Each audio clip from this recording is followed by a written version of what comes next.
जी, नमस्कार दोस्तों। नमस्कार। मैं अनुस्वार मंच पर आज अतिथि हूँ स्वाति चौधरी का। उन्होंने बड़े कठिन प्रश्न हमारे लिए ढूंढ कर रखे हैं और वो हमसे साक्षात्कार करेंगे। Over to Swati ji. नमस्कार मित्रों, मैं स्वाति चौधरी आप सबके समक्ष इंडिया नेट बुक्स के महानिदेशक एवं वरिष्ठ साहित्यकार डॉक्टर संजीव कुमार जी से वार्तालाप के लिए उपस्थित हूँ। संजीव सर को बचपन से ही लेखन का शौक रहा है और इनकी पहली कविता 16 वर्ष की आयु में प्रकाशित हुई। उसके पश्चात अनवरत इनकी काव्य संग्रह हमें पढ़ने को मिलते रहे। अब तक इनकी 146 पुस्तकें प्रकाशित हो चुकी हैं, जिनमें से 100 से ऊपर साहित्य की पुस्तकें हैं, अन्य लौ विधा से हैं। आज हम बात करते हैं, कुछ उन प्रश्नों के जवाब ढूंढते हैं जो इनकी सभी रचनाओं के माध्यम से हमारे समक्ष उपस्थित हुए हैं। मैंने अब तक इनकी बहुत तो नहीं, लेकिन हाँ 8-10 जो कि बहुत ही कम है, वो रचनाएं पढ़ी हैं और उसके आधार पर मेरे प्रश्न हैं और मेरी जिज्ञासाएं हैं। मुझे लगता है हम सभी पाठकों को उसका उत्तर मिलके बहुत कुछ मिलने वाला है। मेरा पहला प्रश्न आपसे यह है कि मैं जब आपकी शुरुआती कुछ साहित्य को पढ़ रही थी और उसके बाद के प्रश्नों को पढ़ा, तो मुझे शुरुआती रचनाओं पर छायावादी साहित्य का प्रभाव मिला। खासकर जयशंकर प्रसाद एवं निराला जी का प्रभाव अधिक देखने को मिलता है। तो मैं इस बारे में आपके विचार जानना चाहती हूँ। देखिए, मेरा जो रचना कार्य है वो 1972-73 से कह सकता हूँ, लेकिन साहित्य की यात्रा मैं तब से मानता हूँ जब मेरी पहली कविता प्रकाशित हुई। और पहली कविता जो थी वो परिणाम थी हमारे छायावादी अध्ययन का। छायावादी कवियों के प्रति मेरी अगाध श्रद्धा रही और उस श्रद्धा के परिणाम स्वरूप ही हमने सबसे पहले महादेवी को पढ़ा और हम उनको अपना प्रेरणा स्रोत मानते हैं, क्योंकि महादेवी जी ने जो लिखा है वो बहुत ही काबिल तारीफ है, विशेष करके भाव पक्ष के साथ साथ कला पक्ष में बहुत ही स्ट्रांग है। तो पहली जो कविता मैंने लिखी वो महादेवी जी की शैली में ही है और उसके बाद जो कविताएं लिखी उनमें सबका सम्मिलित प्रभाव दिखाई पड़ सकता है। जयशंकर प्रसाद के भी, सुमित्रानंद पंत के भी, सबके प्रभाव दिखाई पड़ सकते हैं। मैं कोशिश करता हूँ कि आपको अपनी पहली रचना सुनाऊं। जी जी। ये रचना 1975 में प्रकाशित हुए थे और इसके बोल हैं प्राण तेरे प्राण की मैं एक इच्छा हूँ, प्राण तेरे प्राण की मैं एक इच्छा हूँ, द्वार पर तेरे खड़ी हूँ मैं प्रतीक्षा हूँ। तो ये रिवर्स मैकेनिज्म में लिखी गई है। शून्य है पथ स्नेह लत पथ देखती रथ में, शून्य है पथ स्नेह लत पथ देखती रथ में, और प्राण तेरे प्राण का पढ़ लेखती रथ में। प्राण का पढ़ हुआ कि तुम नहीं आओगे। स्नेह के उपमान की नृत्य एक शिक्षा हूँ, द्वार पर तेरे खड़ी हूँ मैं प्रतीक्षा हूँ। देखती हूँ मौन लोचन मौन सम्मोहन, प्राण तेरे प्राण का प्राण और आकुल मन। देखना पथ छोड़ दूं मैं, पर देखना पथ छोड़ दूं मैं क्यों, मैं अभिक्षा हूँ, द्वार पर तेरे खड़ी हूँ मैं प्रतीक्षा हूँ। तो हमारा क्या है कि शक्ति जब तक स्नेह तब तक पल रहा प्रतिपल, जब तक शक्ति है ये स्नेह चलेगा। बिल्कुल। प्राण तेरे प्राण का मैं क्रोध हूँ कोमल, रूप की मधुरागिनी हूँ, सबल वक्षा हूँ, झेल जाऊंगी, सबल वक्षा हूँ, द्वार पर तेरे खड़ी हूँ मैं प्रतीक्षा हूँ। यहाँ से शुरू हुई थी मेरी भाषाई कलाकारी, से कहना चाहिए। उसके बाद बहुत सारी किताबें आई और मेरे पास कुछ ऐसे हैं जो मैं एक्सर्ट सुनाना चाहता हूँ, अंश। कविता सुनाने में बहुत टाइम लगेगा। बिल्कुल बिल्कुल। ये तकरीबन 85 के आसपास की कविता है। मौन व्यथाओं का मन में इतिहास छुपाए, मैं जीवन पथ पर दीपक सा जलता जाऊं, क्या बात। अमिट कामना की मोह सर जाल लपेटे, मैं तेरी श्री की छाया में चलता जाऊं। क्या बात। और ये कविता है कहाँ मेरे आंसू का मोल। इसमें महादेवी जी का प्रभाव मुझे दिखाई पड़ता है।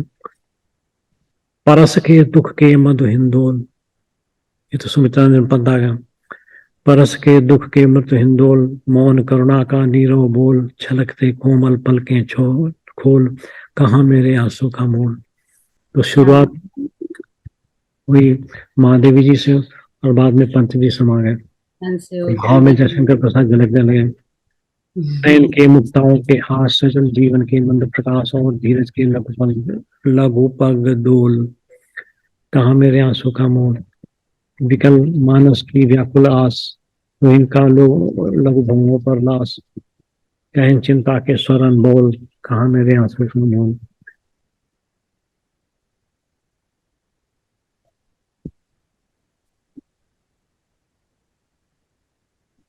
तो प्रारंभिक कविताओं का जो छाया है वो निश्चित रूप से उसे मैं एक छोटा सा एक्सट्रा सुनाऊंगा, जिसमें आपको जयशंकर प्रसाद जी के दर्शन होंगे। बिल्कुल। मैंने कामायनी को भी का भी प्रभाव देखा है काफी हाँ, आपके। एक्चुअली मैं कह सकता हूँ कि मेरे कामायनी के 3 वॉल्यूम लिख चुका हूँ। ये मैं दूसरे वॉल्यूम से दिखा रहा हूँ, हाँ हाँ। पढ़ के सुना रहा हूँ। जीवन में आकुलता के पल से अपने पंख पसार, तब नीरो कानन में मेरे सुमनों का लेकर संसार, श्रद्धा से मधुपग धरती और संसद से विद्यमान हुई, सोमदीप की छठ जीवन में मधुर सी छविमान हुई, वो सुरमई पारिधानों में सजी हुई मधुकलिका सी उषा भरे, मोहक अरुणा बानों कुसुमों की पावर। हंसी, मंथर मंथर गति के चलती मनस्थित हर रूप कविता अलस्फटिक मन मृत हुई। तो ये हमारा सेकेंड वॉल्यूम है हमारी अपनी कामायनी। कहानी का। क्या बात। वाह। तो इस प्रकार से इसमें कोई दो राय नहीं कि युगांतर तक हमारा पूरा का पूरा जो प्रभाव था वो छायावादी था। और बिल्कुल। उस दरमियान मेरे हिसाब से तकरीबन 12 या 13 किताबें पब्लिश हो चुकी थी। उसके बाद युगांतर से अंतर आया, और जब अंतर आया तो अच्छा रहा। युगांतर आई, फिर परिक्रमा आई, और फिर आई अपराजिता। अपराजिता एक विशिष्ट प्रकार के व्यंग्यों का संग्रह है। इसमें से आपको 1-2 चीजें सुनाता हूँ।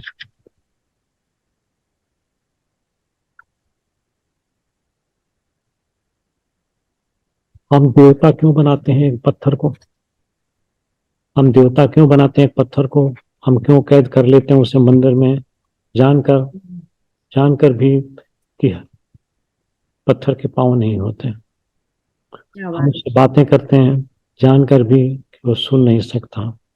हम क्यों आशा करते हैं कि वो बोलेगा, और जब भी बोलेगा केवल तथास्तु कहेगा और कुछ नहीं। बिल्कुल।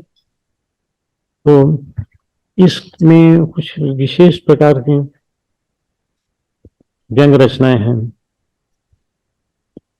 अद्भुत है। लेकिन भाषा पे अभी भी छायावाद का असर दिखाई पड़ता। मैं तुम्हारा साथ चाहता हूँ हर दिन हर पल, तुम मेरा साथ देते हो हर दिन हर पल, पर उस दिन क्या होगा जब तुम मेरे साथ नहीं होगे, और इन हृदयों से झांकती उजास मुझे दूर से जाएगी तुमसे बहुत दूर। क्या वो दिन आएगा? हाँ, तो उस दिन मैं चला आऊंगा दूर, बहुत दूर तुम्हारे पास। उनकी सोच थी, हम्म, आखिरी श्रृंखला का, उनकी हम्म, सोच थी कि गिरे को उठाना चाहिए, क्या बात। नीचे के पावदान पर खड़े हैं उन्हें ऊपर लाना चाहिए। उनकी सोच थी कि गिरे को उठाना चाहिए और जो नीचे के पावदान पर खड़े हैं उन्हें ऊपर लाना चाहिए। ऊपर खड़े होते उन्होंने झुककर उंगली बढ़ाई नीचे के पायदान से उसे ऊपर उठाने के लिए। पता नहीं क्या हुआ कि अब उन्हें इंतजार है कि कोई उन्हें उठाए। तो क्या बात, क्या बात, वाह।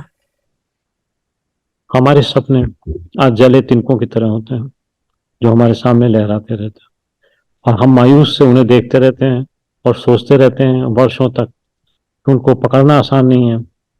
वक्त ये सोचते सोचते गुजर जाता है कि आखिरकार उस जले तिनकों को पकड़ा जाए तो किधर से, जिधर से वो जला है या जिधर से वो नहीं जला है। क्या बात है। तपिश तो दोनों ओर है और जलने का भय भी। शुरुआत तो दोनों तरफ है, लेकिन एक तरफ जी, वही चीज जो जल गई उसको लेके आगे चलना है या कुछ नया रास्ता देखना है। तुम आए तो हमें अच्छा लगा, तुमने हमसे बातें की तो हमें अच्छा लगा, तुम्हें दुनिया भर की कितनी खबर होती है, कितना ज्ञान है तुम्हें सब बातों का, मुझे अच्छा क्या बात। लगता है। क्योंकि इन सब बातों से तुम हमको हम ही से दूर कर देते हो और हमें डर नहीं लगता अकेलेपन से। और तुम्हारे जाने के बाद तुमसे डर लगता है, पर तुम्हारे जाने के बाद तुमसे डर लगता है, फिर भी मन कहता है तुम कब आओगे। क्या बात। अनागत की स्थिति यहाँ भी कहीं ना कहीं बौद्धिज्म से वो रिलेट करता है। जी। तो अपराजिता पढ़ने से आपको एक नई तरीके की व्यंग्यात्मकता का की छटा दिखाई देगी। मेरा आपकी जितनी भी रचनाएं मैंने पढ़ी हैं, खासकर इंदुलेखा है, वासवदत्ता है, या और भी अन्य इस तरह की भानुमति है, तो मैंने देखा है कि यह खासकर वासवदत्ता की मैं बात करूंगी।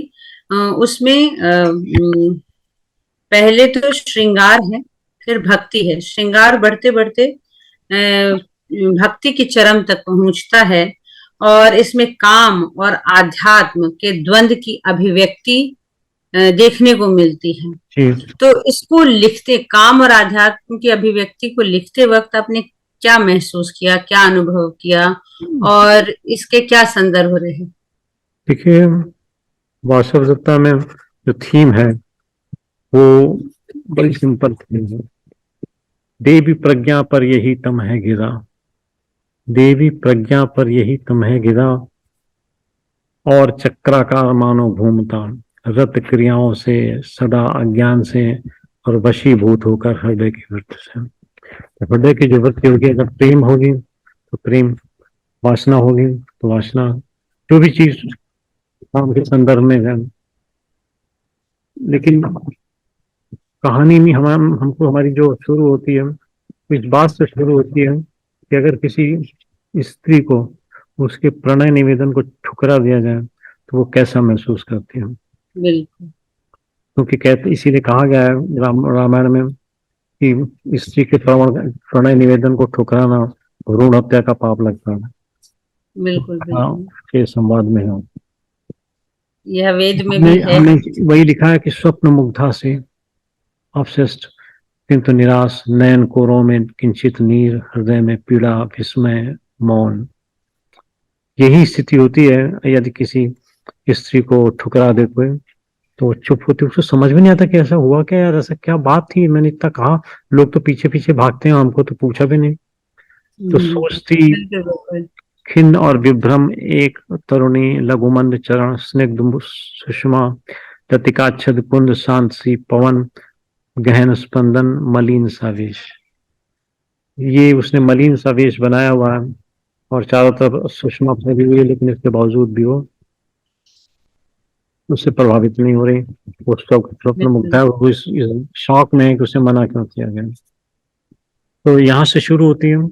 और एक्चुअली ये भी एक प्रणय निवेदन का ही वो था। जब यशोदत्ता जो है ना प्रणय निवेदन करती बुद्ध को, और वो कहते हैं कि नहीं, मैं अभी नहीं तुम्हारा स्वीकार कर सकता, मैं तो जब तुम्हारे को मेरी जरूरत होगी तब आऊंगा। ये बौद्ध धर्म की चीज है कि जिसमें एक वचन दे दिया कि मैं आऊंगा, और उसके बाद जब वो कोढ़ से पीड़ित हो जाती है तब वो आते हैं, उसकी सेवा शुश्रूषा करते हैं। ये करुणा का वो है, प्रतीक है। और उसके बाद फिर वो उसको बताते हैं संक्षेप में कि क्या है बौद्ध धर्म और क्या होना चाहिए, आदमी को क्या करना चाहिए। और उसके बाद वो बौद्ध भिक्षुणी बन जाते हम्म। हैं। एक छोटा सा टुकड़ा पढ़ कर सुनाता हूँ मैं।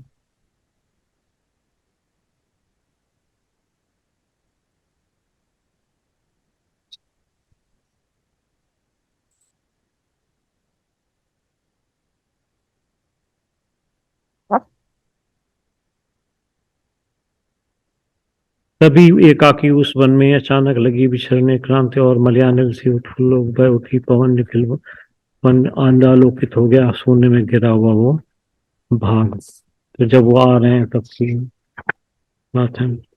तथागत का ये गौतम रूप, अमित करुणा और सेवा भाव, तथागत की वाणी का ओज, जीवनी शक्ति और जीवंत हो उठी आज पाशुद्धता मृत हाथ प्राय।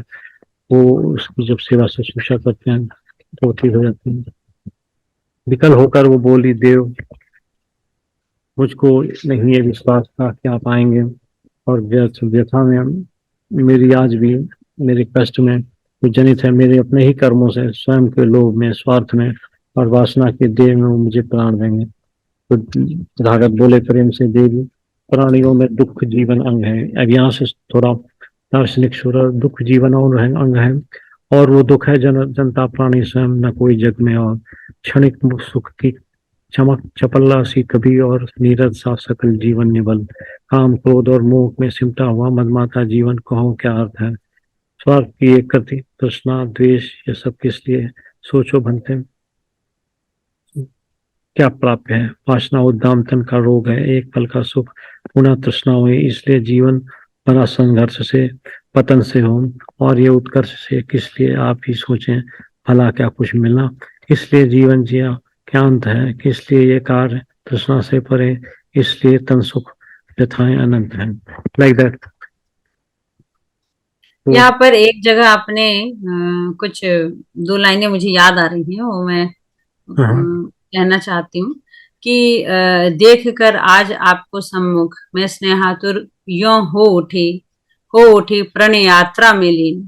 तो ये जो प्रण यात्रा शब्द आपने उपयोग किया है, प्रयोग किया है, एक बिल्कुल नए प्रकार का है। यह शब्द दोनों ओर से मुझे लगता है कि दोनों पक्ष को समृद्ध करता है और स्पष्ट करता है। इसको हम ऐसे वासव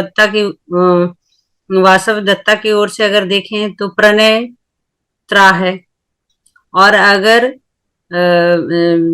बुद्ध की तरफ से देखें तो ये प्रण यात्रा है। तो वास्तव में प्रण यात्रा ही है।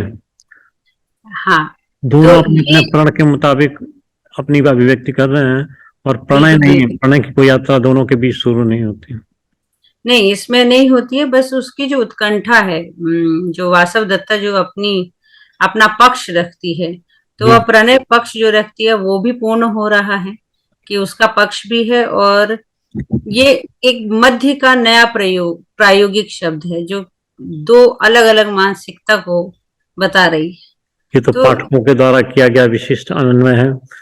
मैं अभिभूत हूँ कि आपने इसमें से कुछ निकाला। गुड, चलिए अगले। तो इस तरह के कई प्रयोग मैंने आपके इस सभी रचनाओं में देखा है। बेशक किसी के भाव अलग हैं, आगे चलकर शैली में परिवर्तन आया है, पर इस प्रकार के शब्द तकरीबन शुरू से लेकर अंत तक प्रयोग धर्मी शिल्प रहा है। और आपने बड़े साहस का परिचय देते हुए पहली बार मुझे लगता है मूल्य और सौंदर्य बोध को स्वीकृत करने का बीड़ा उठाया। कविता के वस्तु और शिल्प में नए नए प्रयोग किए। निश्चय ही इसका दृष्टिकोण लोक से हटा हुआ है, कई जगह लोक से हटा हुआ है, और कई जगह उसको वास्तविकता को स्पष्ट भी कर रहा है। जैसे कि भरतवंशी जिस तरीके से लोग जानते हैं, लेकिन जब भानुमति में वो पहला आशीर्वाद व्यास से लेती है तो तात्पर्य यह है कि यह व्यास कुल है। तो एक स्पष्टवादिता है, लेकिन फिर भी यह दृष्टिकोण लोक से हटा हुआ है। इसके बावजूद आपका यह प्रयास आपके लिए कितना चुनौतीपूर्ण रहा है अब तक? चुनौतीपूर्ण तो है, क्योंकि जो चरित्र हमने उठाए उन चरित्रों में या तो कोई विवाद है, या उनको जानबूझ करके तवज्जो नहीं दी गई, या कोई और बात भी हो सकती है। मैं उतनी गहराई में नहीं जाना चाहता, लेकिन ये जरूर है कि आप उर्वशी उठा लीजिए, वहाँ एक अलग राग है। आप तिस्रक्षिता उठा लीजिए, वहाँ एक अलग राग है। आप माधवी उठा लीजिए, वहाँ एक अलग राग है। भानुमति उठा लिए, वहाँ अलग राग है। अश्मा उठा लीजिए, वहाँ अलग राग है। और कोणार्क उठा लीजिए तो वहां पर भी वही राग देखने को मिल जाता है। तो कुल मिलाकर के हम ये समझते हैं कि प्यार ऐसी वस्तु है, प्रेम ऐसी वस्तु है जो जीवन में किसी से विलग नहीं की जा सकती। और जब वो विलग होती है तो दो ही प्रकार की चीजें होती हैं, या तो विध्वंसक प्रवृत्ति बन जाती है, डिस्ट्रॉयर की प्रवृत्ति बन जाती है, और या फिर अवसाद की स्थिति हो जाती है। इसलिए प्रेम को सबसे ज्यादा महत्व दिया जाना चाहिए। मैं एक कविता लिखी मैंने, जिसमें मैंने कहा कि भाई आप लोगों को जीवन की आवश्यकताएं कितनी लगती हैं, क्या क्या जीवन की आवश्यकताएं हैं। रोटी, कपड़ा और मकान तो जग जाहिर है, लेकिन एक और है तो काफी लोग बता नहीं पाए। लेकिन अंततः मैंने उनको बताया कि प्रेम एक ऐसी चीज है, चौथी चीज है, जो जीवन में बाकी तीन चीजों से ज्यादा महत्वपूर्ण है, दूरगामी है, और उसके अलग परिणाम है। मैं 2 कपलेट सुना देता हूँ। जी।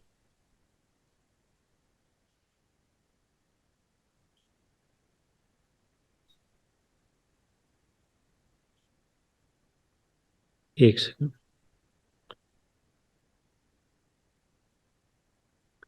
मिल गया। हमने लिखा है, प्यार अगर मर जाएगा फिर क्या यहाँ रह जाएगा, प्यार अगर मर जाएगा प्यासी धरती और सिसकता आसमां रह जाएगा, प्यार अगर मर जाएगा। मैं कुछ कपलेट सुना लेता हूँ, सुना रहा हूँ खाली। पानी की लहरों बिना सूखी नदी बस नाम की, पानी की लहरों बिना रूह जब प्यासी रहेगी, रूह जब प्यासी रहेगी, जिंदगी किस काम की, जिंदगी किस काम की। तो एक नीरस जिंदगी को कौन फिर जी पाएगा, प्यार अगर मर जाएगा, प्यार अगर मर जाएगा। गुल गुलशन के बिना फिर बागवां भी किस लिए, एक साथी के बिना यह कारवां भी किस लिए, एक साथी के बिना। तो जिंदगी में एक पतझड़ का समा रह जाएगा, प्यार अगर मर जाएगा, प्यार अगर मर जाएगा। तो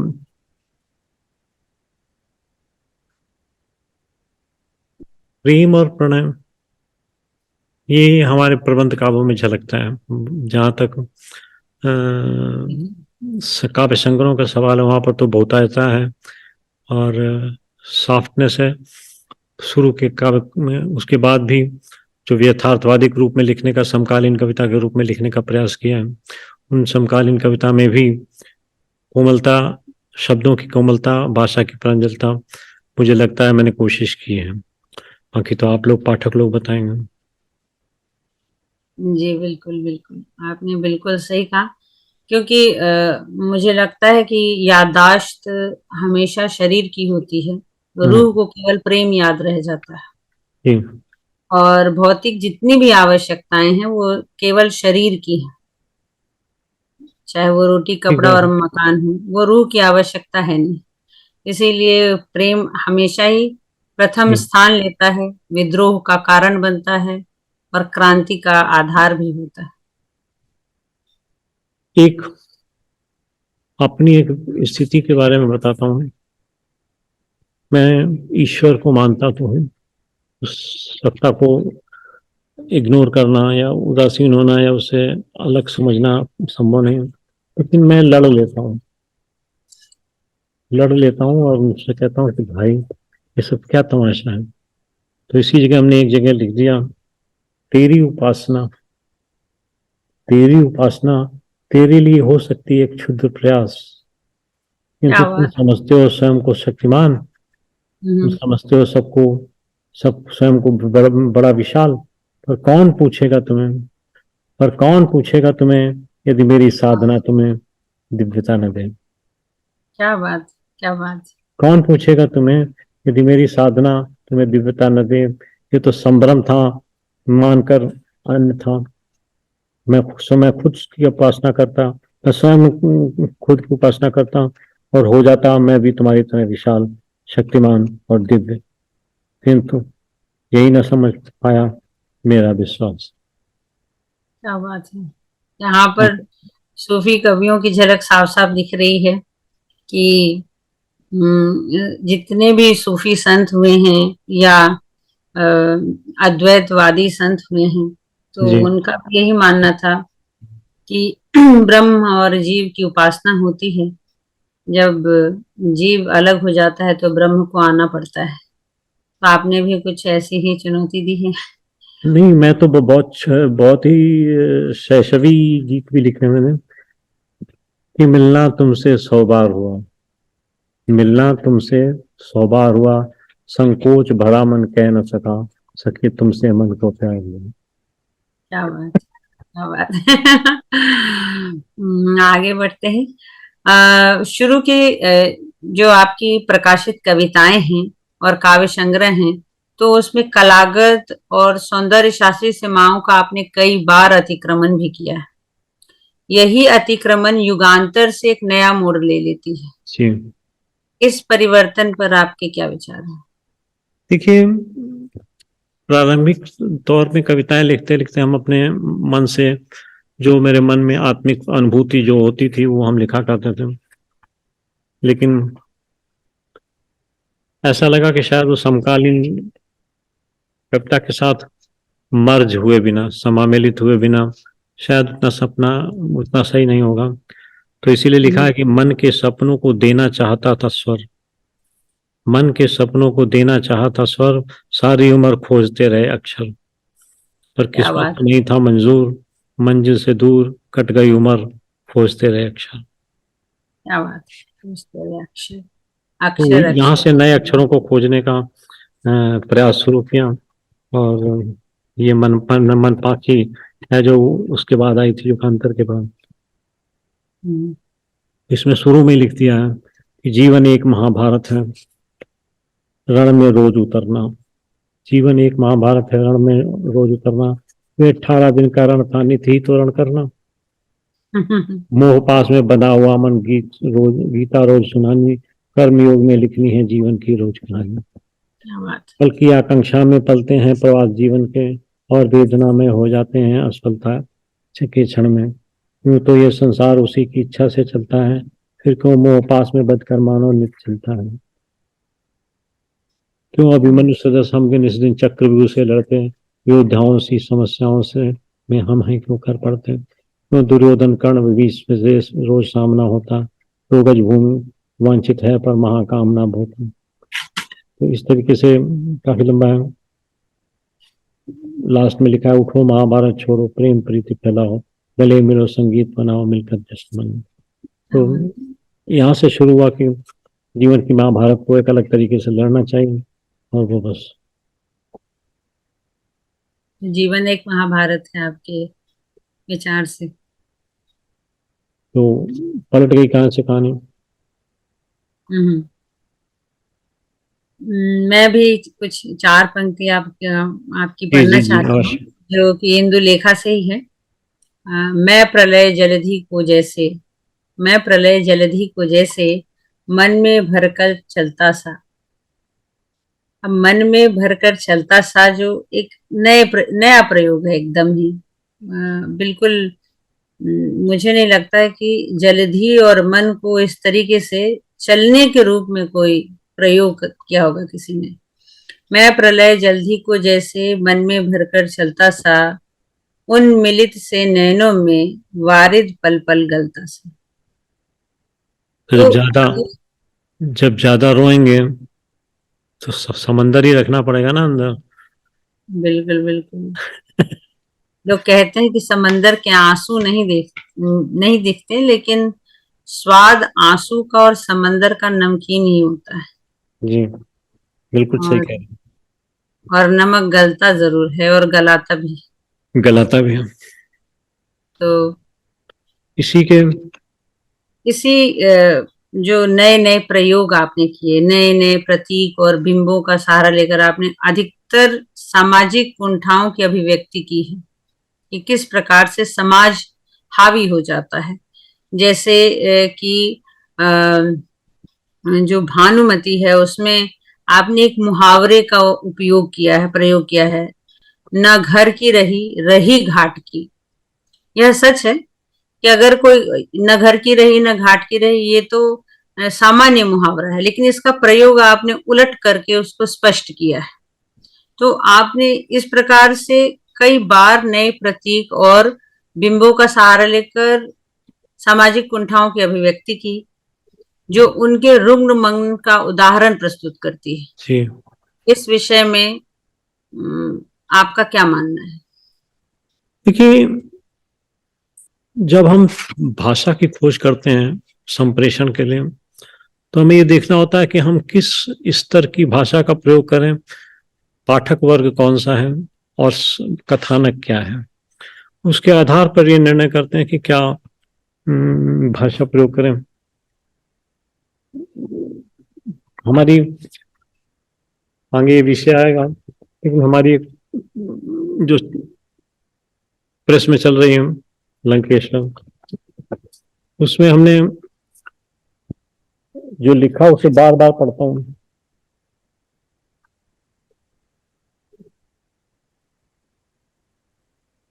श्रीहत शशिकला क्षीण नभ पर, डिफरेंट है। पर बिल्कुल। श्रीहत शशिकला क्षीण नभ पर, नीरव निशीथ का शांत प्रहर, कांपति पवन रह रहे थर थर, स्मित उद्गन निश्चल अंबर, आपदासन्न था वर्ण नयन। तो ये रावण जाना युद्ध के एक दिन पहले की स्थिति है। विचलित रावण कुल कपिसुर नर, अविरल लंका का महासमर, रणभूमि अगणित अनगणित सौ भूपर, उनमें भी कुंभकर्ण का सौ, इंद्रजित आज हत हत हत वैभव, हतरण वैभव, वैधव्य जनित नारी कुल रौ, अश्वमित राक्षस कुल गौरव। पर रावण के मुख पर नहीं खेद। क्या बात है। प्रयोग करना चाहिए, जो कुछ अच्छा और नया दे सकते हैं उसे देने का प्रयास करना चाहिए। कामायनी की बात आप जब कर रहे थे जी। तो उसके संदर्भ में पहला ग्रंथ कुंजन है, जो किसी परिस्थिति में आंदोलित करता है और दूसरा उसको शमन करता है। उस करुणा की श्रद्धा संस्कृति पर श्रद्धा का नेह बरसता, वो कोहल समर्पण सेवा और पतझर में बाग सरसता। इसलिए बन गया मधुर काल नव जीवन की प्रेरणा प्रबल, कल बीत गया जो कठिन चरण आने वाला था मधुरिम कल। यहाँ से बताया कि वो जो चैप्टर है वो खत्म हो, एक नए रास्ते की शुरुआत कर दी गई। और फिर जीवन के व्यापारों से नाता जोड़ लिया, जो अंधकार से भरे पंथ को हो प्रकाश में मोड़ लिया। प्रज्ञा के चक्षु अध खुले थे, सपनों की दीपों की माला, तंद्रा के झूले में झूला संयत होकर मन मतवाला। यौवन मधु का मादक आसव बहता, पहला रस का मंछोनों का अस्तित्व विगलता सा लगता, कुछ स्तब्ध निबल लघु भवनों सा। ये क्रम है, कुछ अनवरत की आकांक्षाएं लेती पर प्रसार, आवश्यकताओं के फैलाव में जीवन बनता है छार छार। तो इस तरीके से आगे प्रगति करते हैं, नए सोपान पे विचरण करते हैं। मन की संचित प्यासों में करता सूत हृदय से धारों का, लगता जाता आत्मा के दर्द पागल जग के व्यवहार में। ये अंजिता से सुना रहा हूँ मैं, इंदु लेखा के पार्ट 2 से। जी। तन के कोमल सप्तंत मांगते परिरम्भों के मादक क्षण मधुर सुखों की खोज में स्वर्ण शिखर पर हो पड़ते। क्या होता इतना सघन प्रभाव, पंथ भूला आदर्शों का, सत्याग्रहों से आता सा उल्लंघन नहीं है विमर्शों का।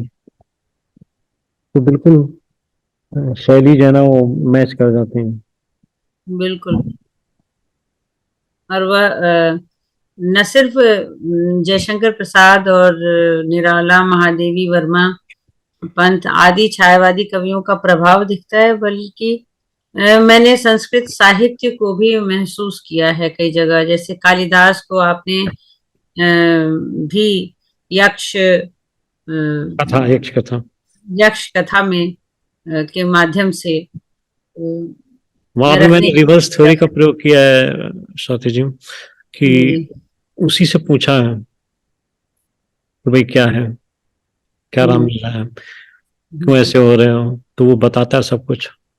तो एक्चुअली हम मेघदूत को लिखें मेघदूत की तरह तो वो बात नहीं बनती। वो बताता है कि मैंने ये कहा, ये मैंने ऐसे बोला, फिर ऐसे बोला, फिर वो पहुंच गया। तो वो एक अनुभव हो जाता, संस्मरणात्मक कविता हो जाती है। तो इसलिए थोड़ा सा शैली में परिवर्तन किया था। बिल्कुल। आपकी रचनाओं में नारी पात्रों की विशेष प्रधानता है एवं मुखर स्वरूप भी है। क्या कभी इस पक्ष में लिखते हुए आपको विरोध का सामना करना पड़ा है? क्योंकि कई बार जब स्त्री मुखर रूप से समाज के सामने आती है या उसकी मुखरता सामाजिक रूप से समाज के समक्ष होती है, तो वह उसे लंपट अधिक मानते हैं। तो क्या इस प्रकार का कोई विरोध आपके सामने आया लिखते वक्त? सच्ची बात तो यह है कि सृष्टि की सबसे जो महत्वपूर्ण प्राणी है सृष्टि में वो नारी है। नर तो ऐसे उछलता घूमता रहता है और नारी उसको जो है ना उंगली पे नचाती रहती है। वो सोचता है नहीं नहीं नहीं नहीं नहीं नहीं नहीं, नहीं मैं जानता हूँ, तो कुछ नहीं जानते। वो बेवकूफ बना रही, तुम बैल की तरह कमाते रहो और वो मस्ती उठा रही। ऐसा नहीं कि दोनों मेहनत नहीं करते हैं, लेकिन फिर भी मोटे तौर पर ऐसा ही कहा सकता है कि भाई आपने खिलाने का वादा तो आपने किया, तो खिलाओ, दाल रोटी खिलाओ, कोई बात नहीं, खिलाओ। अगर नौकरी कर रही तो फिर तुरंत वो स्वतंत्र हो जाती। मैं तुरंत अहम जाग उठता है नारी का। तो बड़ी प्रतिकूल परिस्थिति शायद यही सोच करके मनुस्मृत में लिखा होगा, स्त्री चरित्रम पुरुष भाग्यम देवो न जानते कुतो मनुष्य। तो स्त्री के चरित्र को ब्रह्मा भी नहीं समझ पाए तो आदमी क्या समझ पाएगा? बेचारा डोलता रहता है चारों तरफ और सोचता है कि नहीं सब बहुत अच्छा है। औरतें सारी सृष्टि को चलाती हैं, डायरेक्ट रूप से चलाएं या इनडायरेक्ट रूप से चलाएं, तो उनका भार तो ज्यादा होता ही है। तो इसलिए अगर समझने की कोशिश करना है तो पुरुष को क्या समझना, तो समझा समझाया, वो बोलता पहले करता बाद में। और स्त्री तो कर जाती है तो उसके बाद में भी बोलने का मतलब नहीं रहता। तो ऐसी स्थिति में अगर खोज करनी है तो नारी की खोज करनी चाहिए ना। जी जी। तो स्त्री विमर्श ही क्यों, पुरुष विमर्श क्यों नहीं? पुरुष विमर्श लायक है ही नहीं। अच्छा। पुरुष विमर्श लायक है ही नहीं। हाँ, उसको दो ही जगह विमर्श नजर आता है। जब 498A लग जाता है तो वो पुरुष विमर्श हो जाता है, या डोमेस्टिक वायलेंस का केस लग जाता है तब विमर्श की नजर आती है। और फिर वो भागता है भागने के लिए। क्या मुझे लगता है, और जहां तक मैंने देखा है समाज में, कि जब स्त्री बदनाम हो जाती है, लांछित हो जाती है सामाजिक रूप से या कलंकित कर दिया जाता है, तब वह अधिक स्वतंत्रता का अनुभव करती है। और यह आपके साहित्य में भी देखने को मिला मुझे। हाँ, तो ठीक बात है, होना चाहिए। हम तो कहते हैं अहिल्या को अगर वो लंपट ऋषि नहीं लेके आते तो किसी सही सलामत घर में जाती, कम से उसको मन का सुख तन का सुख सब तो मिलता। यहाँ तो मिला नहीं। यहाँ तो अपना अहिल्या जो है ना, और ऋषि पत्नी बनकर आ रही, न इधर की न उधर की। जब जब भी वो अप्रोच करती ऋषि को तो बोलते अभी तुम रजस्वला नहीं हो। जब रजस्वला होती तो कहते तुम अभी तो रजस्वला हो। तो वही उसने प्रश्न पूछ दिया कि भैया तुम तो ऐसे कहते रहे तो हम कहाँ से खाना खाएं, कहीं ना कहीं तो ढूंढना पड़ेगा ना हमको। बिल्कुल। तो ब्लंट कहलवा दिया एकदम, और क्या। बिल्कुल, उसके ब्लंट क्या कह शारीरिक सकते हैं। आवश्यकताएं अपनी जगह है। तो आपको किसी को समझना है तो उसकी जरूरियातों को भी तो समझना पड़ेगा। अशोक ने तीक्ष्ण से चौथी शादी कर ली, उम्र थी 65 वर्ष। तीक्ष्ण की उम्र थी 20 वर्ष। परिचारिका थी, लेकिन अगर दिल आ गया तो परिचारिका भी चलेगी। शादी कर ले। अब शादी करने के बाद परिचारिका कौन बनेगा। बिल्कुल। तो उसे कहीं ना कहीं तो उसको देखना चाहिए। अब देखने के दो ही रास्ते हैं, या तो घर के बाहर देखे या घर के अंदर देखे। घर के अंदर उसको देखना थोड़ा सुरक्षित लगा। पानी तो एक ऐसी चीज है कि जो अपनी धार निकाल ही लेता है कहीं ना कहीं से, अंदर से बाहर से निकल करके। तो यह कामना भी ऐसी चीज है तो कहीं ना कहीं से वो मुखर हो ही जाती है। तो आपके तमाम रचनाओं में विलुप्त स्त्री चरित्र ही विषय क्यों बनाया आपने? जिन स्त्रियों पर कभी कोई बातचीत नहीं हुई, मुझे लगता है उनको आपने अधिक विषय बनाया। जैसे भानुमति का तो सिर्फ एक उनके विषय में एक कहावत था, और लोग जानते भी नहीं थे कि वो दुर्योधन की 8वीं पत्नी थी। तो जानना ऐसे ही चाहिए और ना। भी, और जानना ऋतुंभरा चाहिए ना, लिखा इसीलिए आपने, इसीलिए तो मधुलिका लाए हम। लिखा। जिस सुरक्षिता को लाए तो किस लिए लाए, जानना तो जरूरी था कि कुणाल की तो आंखें क्यों निकली। कुणाल की आंखें निकलने के बारे में तो बहुत लोगों ने लिखा, लेकिन क्यों निकली और कैसे निकली और कौन जिम्मेदार था, ये तो बात की बात हुई। तो हमने उस पक्ष को उजागर किया।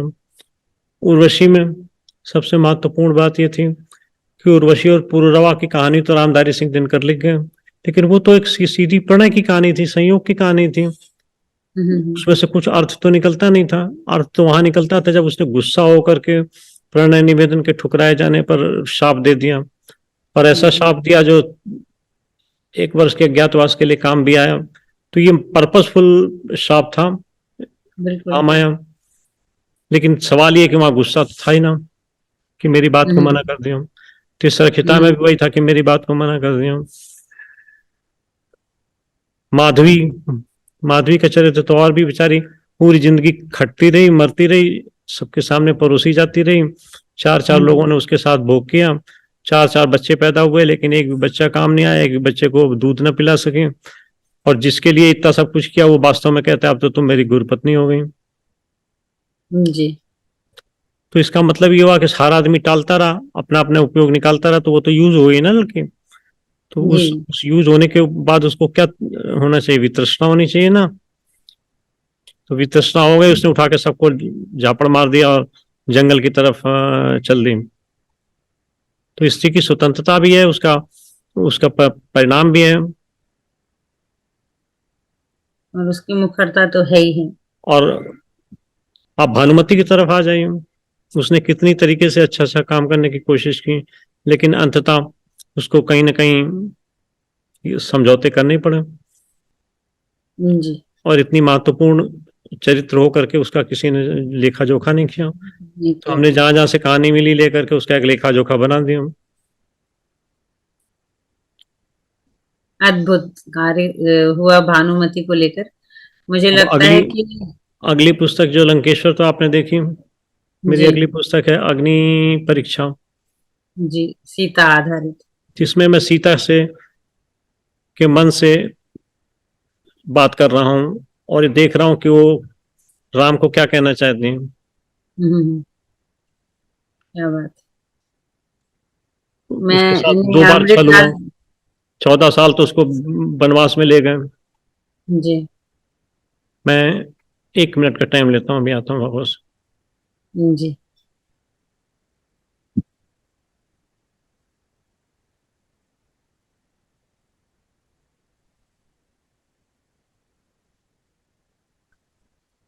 राम को ये कहते नहीं सुनेंगी कि तुम्हारे लिए मैंने युद्ध किया। तो कहता है युद्ध तो अलग कारण था।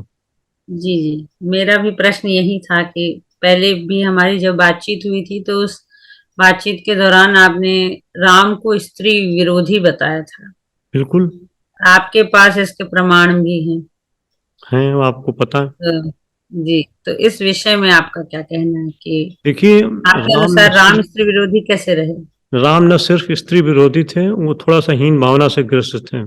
विशेषकर इस बात से कि लक्ष्मण उनसे ज्यादा अच्छी युद्ध लड़ लेता था और विजित होकर के आता था।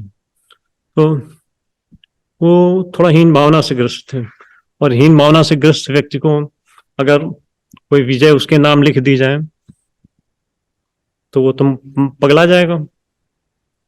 जीते कैसे? लड़ाई से? नहीं ना। अगर विभीषण नहीं होता तो राम युद्ध जीत ही नहीं सकते थे। बिल्कुल बिल्कुल। तो इसलिए युद्ध विभीषण जीता। राम को क्या मिला? विभीषण युद्ध जीतने के बाद विभीषण को फल मिला कि पूरा लंका का राज्य मिल गया। मंदोदरी ने उससे शादी कर ली, जिसको वो बहुत जी चाहता था। जय माता दी। जी और राम को क्या मिला? राम फ्रस्ट्रेट हो गए। एक्चुअली युद्ध का समापन करने के साथ साथ वो फ्रस्ट्रेशन में आ गए। फ्रस्ट्रेशन में ये आ गए कि यार मैंने युद्ध किया क्यों, राज्य तो इसको दे दिया, तो हम क्या करेंगे, अंगूठा चूसेंगे। उसी गुस्से में उन्होंने परीक्षा, अग्नि परीक्षा की बात कर दी। अरे भाई, किस बात की अग्नि परीक्षा? और दूसरी चीज, प्रेम नहीं था, ये तो पक्की बात है। अगर किसी की पत्नी कोई उठा के ले जाए और वो उसको मार करके जीत करके पत्नी को ढूंढेगा कि नहीं ढूंढेगा? तो वो पहले जा करके किसी को बोलेगा कि भैया तुम मेरे पत्नी को ले आओ, या सीधे वो भागेगा पत्नी की तरफ? पत्नी की तरफ जाएगा। अगर प्रेम है तो सबसे पहले वो यही करता कि पत्नी की तरफ भागता, जाके उसको गले बिल्कुल लगाता, फिर बोलता चलो मेरे साथ। यहाँ तो बिल्कुल उल्टी हालत है। शर्म की बात है कि राम ने अपनी पत्नी को लंका से लाने के लिए हनुमान को भेजा था। बिल्कुल। और अग्नि परीक्षा के पश्चात ही और मुलाकात अग्नि हुई परीक्षा के पश्चात एक्सेप्ट किया था अपने शिविर में। जी तो कहाँ बिल्कुल। प्रेम था? जी जिस तरीके से शूर्पणखा से उन्होंने बातें करी, आप ध्यान से देखिए तो आपको समझ में आएगा कि वो मोहित होते हो गए थे शूर्पणखा पे। वही हाल जी सबरी के साथ था। ये बिल्कुल। कौन भला किसी के जूठे बेर खाता? जी तो बिल्कुल भक्ति भाव नहीं है, ये सब मैस्मरिज्म है। बिल्कुल। लेकिन एक दास के द्वारा राम की व्यथा कथा लिखी गई तो आज हमारा समाज यही मानता है कि राम मर्यादा पुरुषोत्तम थे। और हम यही तो पूछ रहे हैं, मर्यादा कौन सी? किस मर्यादा का उन्होंने वो किया? रावण को मारा तो वहां कोई मर्यादा का मतलब तो था नहीं। सीता को अग्नि परीक्षा ली, वहां मर्यादा का हनन हुआ। उसको बनगढ़ परित्याग। को, हाँ, बनवास दे दिया। 14 साल की बनवास तो करके आई थी बेचारी। 12 साल जी उसे फिर बनवास दे दिया, और 12 साल में उसके गर्भवती स्त्री को बनवास दे दिया। ये भी कोई मतलब है? 6 महीने बात कर सकते थे, या ज्यादा ज्यादा ये कह सकते थे कि वो पृथक रहेंगी तब तक। चौथी चीज, अगर धोबी ने कहा था तो उसको बुला के पूछ लेते कि भैया तू मजाक में कह रहा था या तू थोड़ा सीरियस है, इतना तो पूछ लेते। बिल्कुल बिल्कुल तो बिल्कुल। इसका मतलब वो है, मौका चाहते थे कि किसी तरीके से सीता को धक्के दिया जाए। फिर मालूम था गर्भवती है, तो ये भी पता था कि 9 महीने बाद बच्चे होंगे, तो कम से कम किसी दूध से ही पता लगवा लेता कि क्या हुआ क्या नहीं हुआ, जिंदा है जी सीता या मुर्दा है। जी 12 साल तक यही नहीं पता। तो जिसको प्रेम होता है वो कनेक्शन रखता है, डायरेक्टली नहीं। अगर किसी कारणवश तो इनडायरेक्टली पता करता है कि हालचाल क्या है। यहाँ तो हम जी भूल के बैठ गए। और उसके बाद जब बिल्कुल। यज्ञ की मौका आई और ये लगा कि पत्नी होनी चाहिए, तो ढूंढवा लिया एकदम से। तो जी स्वार्थी थे राम। जी जी। वोल्गा ने भी in the interpretation of Sita में कुछ कुछ इसी प्रकार के प्रश्नों को रखा है समाज के सामने। जहां पर शूर्पणखा से मुलाकात होती है सीता की तो शूर्पणखा कहती है कि अगर उन तुम्हारे पुत्रों को उन्होंने मांग लिया तो क्या करोगे, वापस मत जाना, यहीं रहना। और अहिल्या भी यही कहती हैं कि दोबारा स्वाभिमान खोकर मत जाना। वो नहीं तो जाती। हवा में जाती है और बोलती है। अच्छा, दूसरी चीज, मान लो कि किसी ने कह दिया था ऐसा, तो आप जी सीधे भिजवा दिए। एक आदमी के कहने की बात सुन करके आपने, वही सुन करके, अपने कान से नहीं सुनी लेकिन सुन करके आपने इतना बड़ा एक्शन ले डाला जिंदगी का। अपनी नहीं जिंदगी तो नहीं, दूसरे तीन की जिंदगी तो खराब करी ना। जी, आपको चाहिए था कि जिम्मेदारियों का दूसरे वहन दिन भी नहीं सभा में किया। उसको बुलवाते, प्रजागणों को बुलवाते और बोलते कि आप क्या कहना चाहते हैं इस बारे में। हाँ, सीता पिता की की अग्नि परीक्षा हो चुकी है, क्या कहना चाहिए। तब वो राजधर्म का तरीका होता। ये तो राजधर्म का तरीका नहीं था, ये तरीका था जैसे मुसलमानों में कह देते ना, तलाक तलाक तलाक और तलाक हो गया। ये तो बिल्कुल वही तरीका था। यहाँ तक कि मुझे लगता है कि पिता की जिम्मेदारियों से भी खुद को वंचित रखा। बिल्कुल, 12 साल तक पिता की जिम्मेदारी भी नहीं उठाई। बच्चे मर रहे हैं कि जी रहे हैं, भूखे हैं कि कैसे हैं। वो तो वो तो सच्चाई ये है कि वो हीन भावना का शिकार थे, इसलिए नहीं जाना चाहते थे। लेकिन बच्चों को जो सीता ने तैयार किया था वो जबरदस्त था। उनके अश्वमेधी घोड़े को रोक लेने का मतलब ये हुआ, अश्वमेधी नृपति तो लव और कुश हुए, बिल्कुल बिल्कुल, जीत के नहीं छुड़ा पाए। जीत कर नहीं छुड़ा पाए रिश्तों का। प्राण स्वयं आए लेकिन जीत के नहीं छुड़ा पाए। दे बिल्कुल, दिया, जाओ, अच्छा दिया आपको। रिश्तों की मर्यादा रखते हुए, विश्व की रिश्तों को मर्यादा, ध्यान। मर्यादा पुरुषोत्तम ने नहीं रखी, बच्चों ने लव रखी। कुछ नहीं रखी, बच्चों ने रखी, सीता ने रखी। तो इस पर इस तरीके से प्रकार राम तो से सबसे सबसे खराब चरित्र है। जी, पर इस प्रकार से कभी सीता को रखा नहीं गया। और यह मुझे लगता है कि हमारे रूढ़िवादी समाज में दुस्साहस का काम कर रहे हैं आप इस कृति के साथ। आगे आपकी एक रचना है, खामोशी की चीखें, जो कश्मीर त्रासदी पलायन हाँ, पर कश्मीर की बैकग्राउंड आधारित में। है। जिसमें से मैं चंद पंक्तियां पढ़ूंगी और फिर जी कुछ पूछूंगी। जी अ, हुआ हूँ बेघर बार, हुआ हूँ बेघर बार, शरणार्थी कैंपों में आकर सिमटा सब परिवार, और बस उसके बाद रह जाती है देह बनकर एक लाश, आत्मा हो जाती है टुकड़ा टुकड़ा, और खामोशी में भी सुनाई पड़ती हैं मन की चीखें। जी तो खामोशी की चीखें काव्य संग्रह की भाषा अन्य सभी काव्य संग्रह की भाषा से बिल्कुल पृथक है, एकदम अलग। साथ ही यह वेदना, करुणा और विभत्सता आदि को समेटे हुए है। जहां तक मैंने अन्य विधाओं, अन्य काव्यों, काव्य संग्रह को पढ़ा है आपके, तो उन सभी में प्रेम अवश्य है, लेकिन यहाँ पर टूटन सबसे अधिक है, दुखांत है। तो यहाँ आपने एक नए शैली, नए भाव को अपनाया है, और इस नई शैली को अपनाने में एक प्रेम की जगह करुणा, वेदना को और विभत्सता को देने में आपको क्या परेशानी आई। साथ ही यह विषय एक ज्वलंत और गंभीर विषय है। इसको लिखते हुए आपने किस प्रकार के भावों का अनुभव किया? स्वाति जी, सच्ची बात तो ये है कि जैसा सामाजिक परिवेश यानी देश काल और वातावरण है, भाषा को उसी के अनुरूप रखने का प्रयास किया है। तीसरी चीज ये, जो परिस्थिति कश्मीर की थी उस परिस्थिति से प्रेम गीत नहीं गवाए जा सकते थे और बिल्कुल। प्रेम की बातें नहीं की जा सकती थी। वहां पर जी दुख है, वहां पर करुणा है, वहां पर विभत्सता है, वहां पर लोगों में विराग है, वहां पर लोगों में भय है। ऐसी स्थिति में उसी का चित्रण होना था। और जब उसका चित्रण आप करेंगे तो प्रेम की भाषा वहां पर प्रयोग में नहीं आ सकती। इसलिए जो भाषा का परिवर्तन है वो देश काल और वातावरण और कथानक के आधार पर स्वाभाविक परिवर्तन है। जी बिल्कुल। वैसे तो आपकी रचनाओं में इतने आयाम हैं, खासकर शब्दों के जो आयाम हैं जो मुझे बहुत पसंद आए।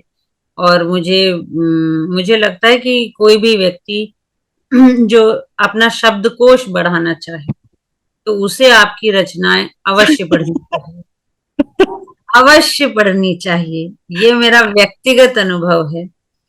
मैं बहुत पढ़ती हूँ, लेकिन बहुत पढ़ने के बाद भी मुझे लगता है हजार हजार पन्नों की पुस्तकें पढ़ने के बाद भी हजार शब्द नहीं मिलते। लेकिन आपके 100 पन्ने पढ़कर ही मुझे लगता है कि हजारों शब्द मिल जाते हैं, नए प्रयोग, नए आयाम के साथ। कहीं चंद्रमा नहीं है, 24 कलाओं के मालिक चंद्रमा हैं, पर कहीं चंद्रमा नहीं होते, फिर भी शीतलता पाठक तक पहुंचती है, उसके हृदय तक पहुंचती है। हर शब्द अपने आप में, हर अक्षर अपने आप में, मैंने तो जितना भी पढ़ा है सब में मार्क करके रखा है, जैसे मैंने आपको बताया प्रण यात्रा। तो मुझे ये शब्द बहुत आकर्षित किया, भू पर रवि। ये अद्भुत उपमान है। आपने लिखा है कि उतर आया ज्यों भू पर रवि, मतलब एनलाइटमेंट, अंदर का एनलाइटमेंट इतना अधिक है कि धरती भी उस तपिश को संभाल नहीं पा रही, जबकि धरती से अधिक, क्योंकि धैर्य है इसीलिए धरती है। तो ठीक ऐसे ही आपने लिखा है कि जिससे कोई अंगुलीमाल साधु बन जाए, कठिन जो दस्यु। आप बुलाना, मतलब शुरुआत में ही इन भगवान बुला के रखे रहो।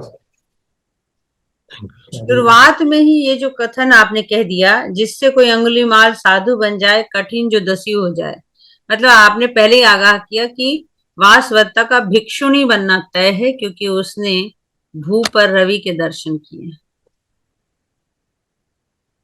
तो ये जो आरंभ होते ही अंत की सूचना और फिर भी पता नहीं चलना, जो एक रहस्य चलता रहता है, एक नए नए आयाम और नए प्रयोग करते रहते हैं, नए प्रतीक बनाते रहते, नए प्रतीक, नए बिंब। और मुझे लगता है कि आपसे श्रेष्ठ शब्द शिल्पी मैंने बहुत कम देखे होंगे या देखे ही नहीं हैं। आजकल कोई भी प्रयोग में नहीं लाता, कई सारे ऐसे शब्द हैं। मैं जो भी किताब, संध्या सौम्य, कभी कोई इस एक साथ इसका किसी ने प्रयोग नहीं किया होगा, या इसके प्रयोग। इसी प्रक्रिया में मैं आपको एक प्रयोग और दिखाता हूँ, पेश करता हूँ।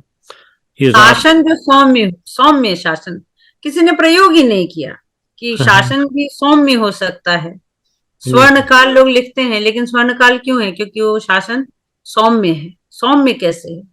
उसके राजा का हृदय जो है प्रजा के प्रति अपने आप को उत्तरदायित्व महसूस करता है, तो ऐसा कोई लिखा नहीं, संवेदनशील है। तो इस तरह के जो नए शब्द हैं, मुझे लगता है कि हर पाठक को पढ़ना चाहिए और जानना चाहिए। मेरे तो शब्दकोश का विस्तार और शब्द प्रयोग का विस्तार बहुत बढ़ रहा है। ये मेरा व्यक्तिगत अनुभव है। धन्यवाद। अगर मैंने तो अभी 10% पढ़ा है, 100% पढ़ लूंगी तो हजारों शब्द मेरे कोश में आ जाएंगे और प्रयोग करने का तरीका भी। तो इस तरह की बहुत सारी चीजें मैंने देखी हैं। अब मैं, आप जो कह रहे थे वो सुनना चाहूंगी। हाँ, फिर ये कुछ नया सा प्रयोग है। रात का समय है, इसलिए रात के बारे में ही बात करते हैं। वैसे तो तीनों आयामों के बारे में लिखा है मैंने, तो पहले रात की बात करते हैं। धीरे धीरे आ निरभ्र नभ से सहचर रजनी, बिखर गई तेरे आंचल में तारक हीर कनी। इतनी मतवाली मदमाती कितनी पागल तू, आंचल को न संभाल सके रे मुग्धा चंचल तू। क्या बात, वाह वाह। मुख पर झीना घूंघट तम का चंदा आलकों में, मुख पर झीना घूंघट तम का चंदा आलकों में, मंथर मंथर गति से झरती निदिया पलकों में। मैं यही कह रही थी, सारी याम बीत जाएगी, चुन चुन तारक फूल, कहाँ चली थी किससे मिलने तू जाएगी भूल। विकल आंसुओं की करती फिर मोती सी बरसात, विस्मृत शून्य गगन में भटकेगी तू सारी रात। निद्रा में डूबा है सखी देखो सारा संसार, ज्योत्सना की छाया में तेरा एक ऐसा विशाल। अब इसके साथ समीचीन होगा कि संध्या के बारे में भी सुन लें।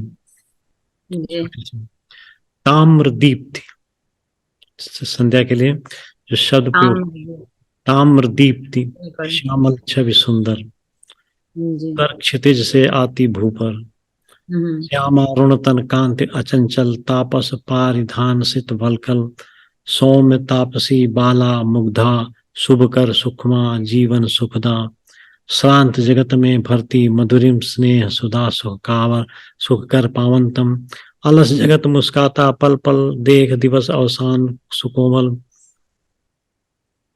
ये विहग मुझे ये जो स्वरों शब्द से है, नव मृदु गुंजित, स्वर्ण रश्मियां शांत तिरोहित, और ग्राम धेनुओं के चंचल दल, हंसते नयन मूद सुमनोत्पल, निखिल विश्व नीर चहकता, सिमटा और में मंगल घटसा, तारक में वेणी झिलमिल कर, फैला तम का कर भास्वर, चंचल सरी लहरों में बिंबित, अदृश्य तुम्हारा रूप अपरिमित, निशा सहज लेती उर में भर, तेरी सुषमा के शत निर्झर।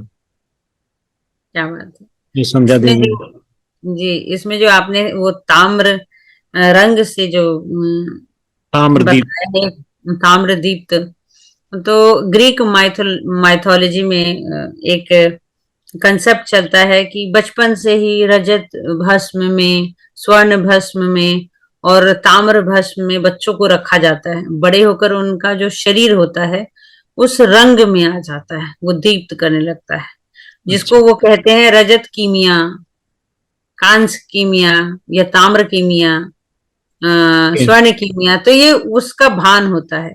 तो यह हमेशा वह जो है यूनानी संस्कृति है, या ये मिस्र में भी है ये चीजें, ग्रीस वगैरह में।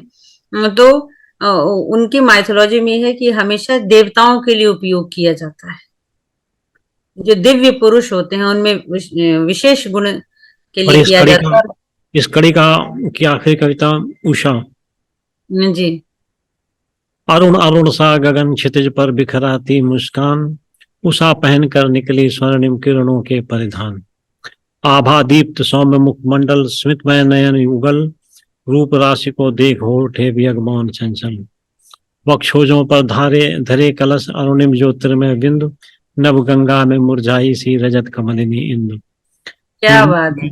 मदने लगी तारकों की पलकें थक कर उन्मान, मौन निशा चल्दी समेट कर नभ से तिमिर बितान, वाह वाह। आकुलता में रोई रजनी सारी रात असार, आंसू के मोती समेट ले आई उषा उदार, शशिका मौन साक्ष शिहरन से कांपी सुहर समीर, आंचल में भर तुहिन पुलक में तरण तरु दल भर भीर, क्या बात। चेतनता का स्पर्श जगत में मंगल ज्योति प्रसार, जीवन में जीवन को लाई देखो निशा उतार, खिलने लगी मुकुल सुमनों की देख जगत का हर्ष, जागा भू जीवन में सहसा तब जीवन उत्कर्ष, चंचल वियोगों ने पुलकित हो भरी सुरीली तान, विशद धरा पर लगा बिखरने नव जीवन का ज्ञान, सरिता की लहरों में मंथर मंथर लव किल्लोल, उन्मद होकर ती तटपट पर चंचल केल बिलोल, ग्राम धेनु पावन पैसे भरती घट अनमोल, गुंजन की लहरों से प्लावित हैं मां भ्रमरों के बोल, मंदिर क्या की बात। संखत ध्वनि, मंदिर की संखत ध्वनि की हो उठी पूत गुंजार, मंगल मंत्रों का भूजन करते सुचात्मोच्चार,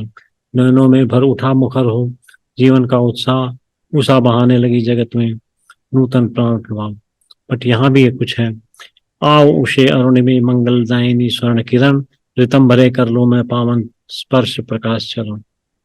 क्या बात है। वाह वाह, अद्भुत अद्भुत। तो ये सारे नए आयाम जो है, मुझे लगता है पाठकों के लिए सिर्फ शब्दकोश की नहीं, ज्ञान की भी वृद्धि है। अगर एक एक पक्ष को एक बार भी सर्च कर लिया जाए, एक बार भी हृदय में उतार लिया जाए और जागरूक हो जाया जाए, तो मुझे लगता है कि वह सार्थक हो चुका है। और रचनाकार का कार्य, कर्म जो है, जो धर्म है, वह सब पूर्ण हो चुका है। और मुझे लगता है कि आपकी सभी कविताओं में ऐसा अनन्यवार होगा, क्योंकि अनन्य नए शब्दों के साथ प्रयोग हैं। इसलिए अंत में मैं ये पूछना चाहूंगी कि आपसे परिचर्चा करने के लिए तो खैर समय असीमित हो जाएगा, लेकिन फिर भी समय का ध्यान रखते हुए ये कि आपकी जो भावी रचनाएं हैं उसके बारे में जानना चाहूंगी, और इसमें पाठक को क्या नया मिलेगा, और कौन सा स्त्री चरित्र या कौन सा स्त्री पक्ष मुखर होकर समाज सुधार की ओर अग्रसर होगा या प्रवृत्त होगा। देखिए, तो मेरी अगली किताब जो प्रेस में जा चुकी है वो है लंकेश्वर। हम्म, तो अपने मृत्यु यानी युद्ध के और मृत्यु के एक दिन पहले रात को अपनी विस्मृतियां करता है, स्मृतियां सारी जागृत करता है। तो जैसे बुझते हुए दिए में लौ तेज हो जाती है, वैसे आदमी की स्मृति भी तेज हो जाती है, सब कुछ याद आने लगता है। तो मैंने वही उसको याद दिलाया, उसका विद्याध्ययन, उसकी तपस्या, उसका विवाह, उसके युद्ध, उसके अभिशाप, सब इस तरीके से बनाया। तो क्रोनोलॉजिकल ऑर्डर में न होने की बजाय ये प्रभाविकता के आधार पर है। आशा है पसंद आएगी। कुछ अंश तो मैंने पढ़ के सुनाई दिया आपको। दूसरी जी कविता जो मेरी प्रकाशन में है वो है अग्नि परीक्षा। जैसा कि बताया आपको, अग्नि परीक्षा, सीता की अग्नि परीक्षा और उनके वनगमन निष्कासन के बारे में हमने कुछ बातें समझी, कुछ प्रश्न उठाए हैं, और इन प्रश्नों पर समाज चर्चा करेगा, साहित्य वर्ग चर्चा करेगा, और देखेगा कि उन प्रश्नों का क्या मतलब है, मंतव्य है, या उससे क्या सच्चाई है, या क्या उसमें बुराई है। तो ये दूसरी किताब है जो मेरी तैयार है, दोनों प्रेस में प्रूफ की रीडिंग के लिए आई हूँ। एक किताब हम लिख रहे हैं, आईना हो गई जिंदगी। आईना हो गई जिंदगी एक गीत। गीत संग्रह है जिसका हमने गीत लिखा था, आईना हो गई जिंदगी। मैं आपसे ये छोटी सी बिल्कुल सुनाना अनुमति लेकर के चाहूंगी। सुनाता हूँ कुछ पद उसके।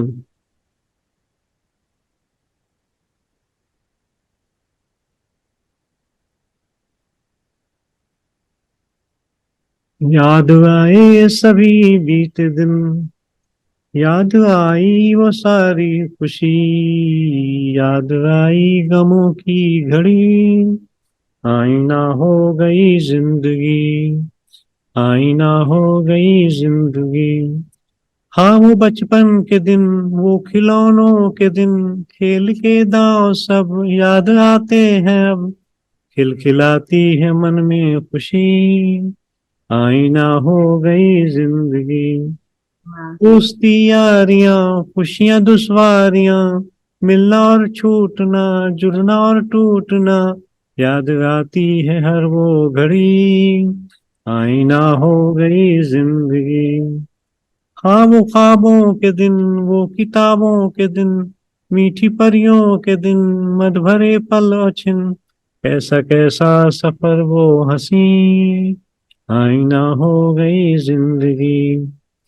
प्यार का सिलसिला साथ कोई मिला, दुनिया भी बस गई कुछ कसक सी रही, पर मिला ना वो कारण कभी, आईना हाँ, हो गई जिंदगी। वाह, कारवां चल पड़ा, सब जहां चल पड़ा, मैं भी चलता रहा, सब निकलता रहा, रुक गई फिर भी क्यों बंदगी, आईना हो गई जिंदगी।